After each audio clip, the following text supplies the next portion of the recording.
helping kids understand money in a whole new way. I'm Jill Horner. This is Comcast Newsmakers. With me this hour is Mike Anderson. He is with the Reading Public Museum. Thanks for being with us, Mike. Good to see you. Thank you. Good to see you. So kids and money. We want our children to understand finances all the way from a piggy bank to when they get out there in the real world, and you have a new exhibit that does just that. Sure. It's really appropriate for today's economy. It's called Moneyville, and it's on display from October 1st through the end of the year. And it's a hands-on interactive display for kids and their families, kind of introducing them to basic math skills in a way that proves it can be fun, learning all about money.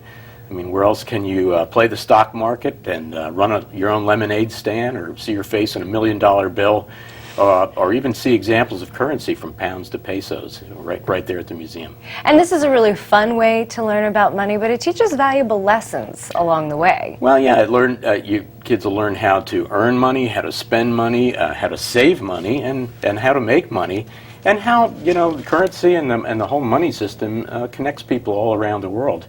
We have 15 interactive displays that kids can go to, very colorful, and each one has a little bit of a different function. They're grouped into 5 different areas, and everything from the money factory to the credit union to market, dollars and cents, and global trade, and a lot of video games that they can play that are relative to the subject, and eye-popping graphics, and it's just a fun place to go. A fun place to go, and it's the perfect time of year because you have a lot of school groups coming in as well. We do. We start the school season again in the fall, and school groups will come through during the day. And, well, you can come through during the day, too. It's open during museum hours, and including the weekends. And we encourage people to bring their families and just share the experience. I think it's good for some adults to come and check out some of these things, too. I know I'm going to be paying attention to it. Basic math skills are one of the things that's very important, and I think if we can get kids interested in it and tell them that the whole subject is not that boring, maybe they'll come in and save our economy a few years down the road. And they're learning about math in a very fun and interactive way. You mentioned all of these different activities and hands-on things that they can do. But we saw the lemonade stand, but it's all the way from a lemonade stand, which is something that kids may understand when it comes to money. Right. But there's an anti-counterfeiting lab. Exactly. We show them. They may have questions. Gee, I can just print my own money. You can print your own $1 million bill with your face on it here, but what keeps that from becoming illegal currency?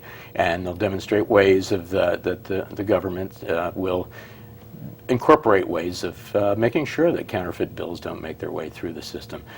Very interesting things that you might think about, but and you'd be able to read about, surely, if you go online somewhere. But I think having it presented in this hands-on thing where you can share it with others, I think is much more memorable, and certainly leaves a more lasting impression, and at the very least gets them interested in the whole concept again. And it's really the entire cycle of money. It's from the way in which money is made, to the way it's earned, to how it's spent, to how it's saved. Sure, even before what was used as currency, before what we know as currency, before the pounds and pesos.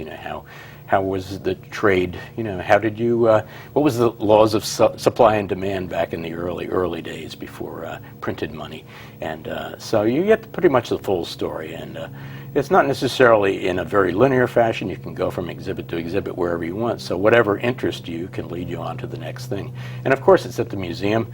You can leave that display and go anywhere else to our, I'd say permanent collection, but it's always evolving. Or go out and take a walk in the Arboretum, which is beautiful in the fall, and even in the early winter, too. All times of the year. Thanks so much, Mike. Thank you very much. And Moneyville happens at the Reading Public Museum from October through the end of the year. I'm Jill Horner for Comcast Newsmakers.